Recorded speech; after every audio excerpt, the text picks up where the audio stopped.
Shalom, shalom, shalom lakam, which is peace unto you all.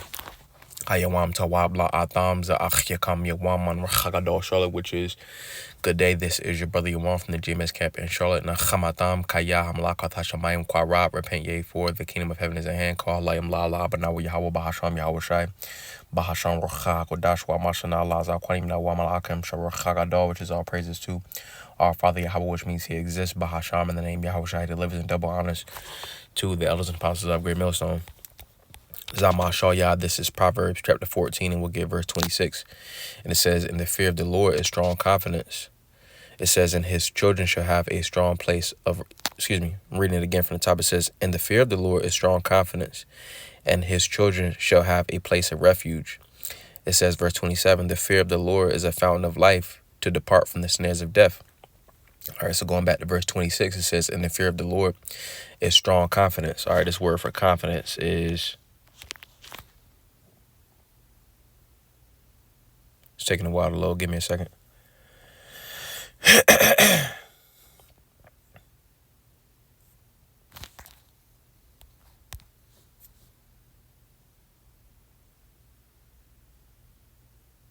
Yeah, it's just going to take a while. I believe my service is acting kind of funny, but nevertheless, that word for confidence is mabatach. All right, and it goes back to the Hebrew word batach. Batach is built up, because in Hebrew, essentially we build up letters. We don't spell things. We will build them up. But pretty much it has a ba, a ta, wa, a cha. All right, which the ba is bayat, which means house. All right, the ta is to surround. All right, then you have the cha, which is a fence. All right, so when you put that word together, it's batach, which ba, again, is a house. The ta is surrounded. The house is surrounded. The cha is a fence. So a house surrounded by a fence, it shows true protection. So it says, "In the fear of the Lord is strong confidence." So ultimately, just by default, by keeping the scriptures, all right, by subscribing to this truth, ultimately, we have a strong confidence.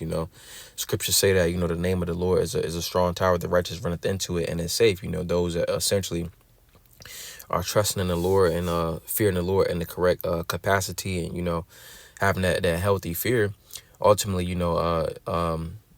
that's parallel, or that equals, true protection, true stability.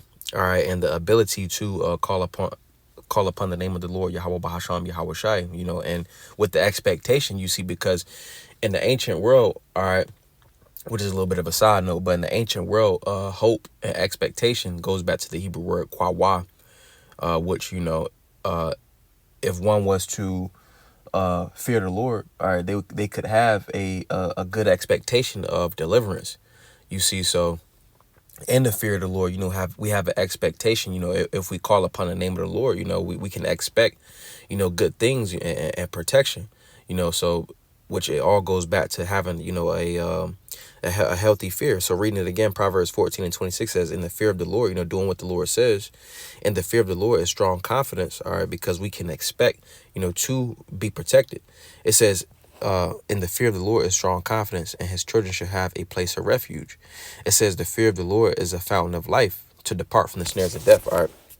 So ultimately, it says the fear of the Lord is a fountain of life, because I'm going to get a quick precept and come back to this. This is John chapter 6, and we'll get verse 63. All right, and it says,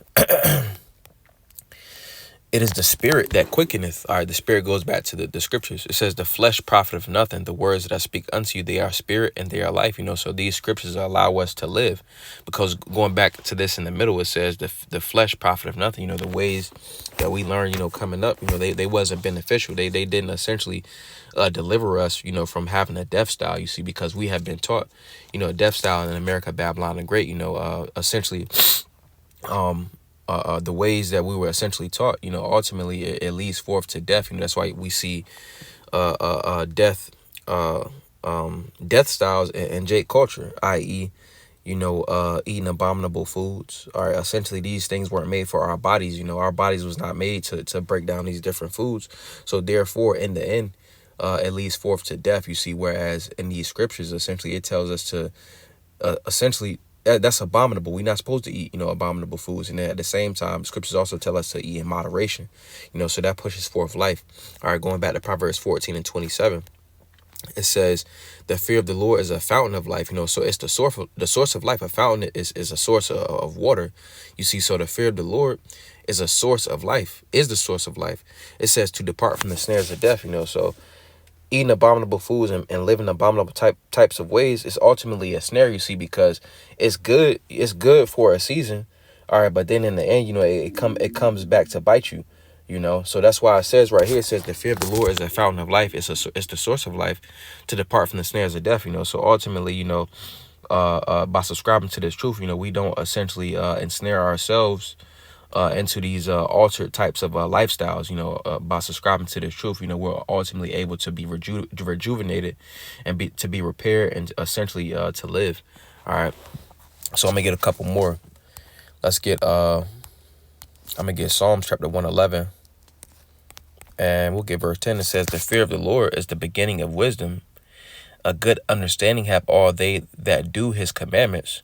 His praise endureth forever. All right, reading it again, it says the fear of the Lord is the beginning of wisdom. All right, so the fear of the Lord ultimately, all right, by subscribing to what the Lord tells us to do, that's where wisdom starts. All right, so let's get this.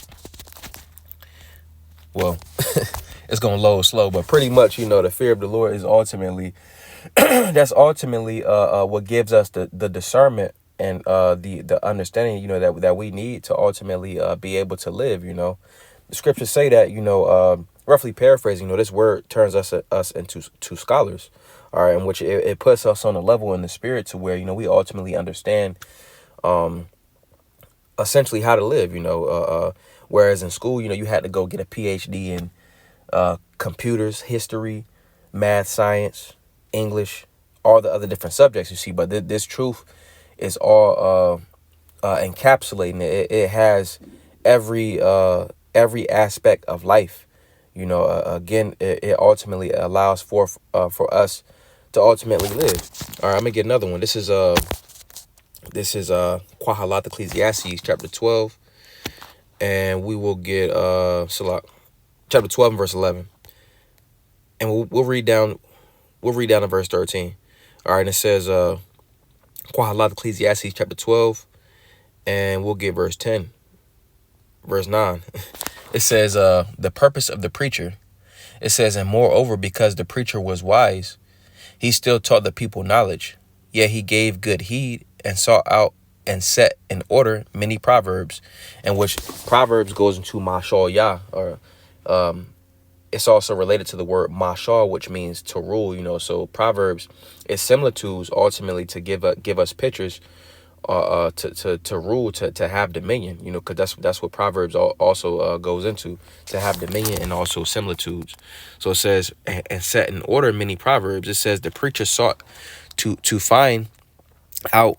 Reading it again, the preacher sought out to find out. Ecclesiastes 12 and 10. The preacher sought to find out acceptable words, and that which was written was upright, even words of truth. These scriptures essentially allow for us to be upright. All right, allows us to be balanced. All right, because going back to how the ways that we came up, that was in a world of where the foundations was out of course. All right, so essentially by default, we was living in a lifestyle that was unbalanced. By subscribing to this truth, it allows for us to stand upright. All right, and reason being because we're standing upon that rock. We're standing stiffly. All right, because we believe in the Lord Yahweh Shai on these scriptures. All right, so it says the preacher sought to find out acceptable words, and that which was written was upright, even words of truth. It says the words of the wise are as goads and as nails fastened by the masters of assemblies, which are given from one shepherd. So this word essentially drives us. It's the faith ultimately works hand in hand with the fear. All right, and subscribing to this truth, it essentially guides us, because a goal is something that urges someone to do something. So these words allow forth, it urges us, to ultimately push forth life. All right. So reading down to verse 13, it says, let us hear the conclusion of the whole matter. Fear the Most High and keep his commandments, for this is the whole duty of man. So the Israelite man, woman, and child was created ultimately, to fear the Lord, which 2/3 is not going to do that on this side. They do that in the kingdom, but first and foremost on this side, the elect is fearing the Lord. All right. And in fearing the Lord, we're ultimately learning to thrive and to ultimately live and, not just survive. All right. And subscribe to the ways that, we learned in captivity. The scriptures allow for us to be repaired, to be renewed, and to be rejuvenated in the spirit so that we ultimately can serve the Lord. So I just want to go into the fear of the Lord. I don't want to Zabanaya Pablo is what does a beautiful edification to the spirit. Wadawan Taza Atam Yashka Wam Tawab, Lord is will. You have a good day. Washalam Lakam, which is peace unto you all. Shalom, shalom.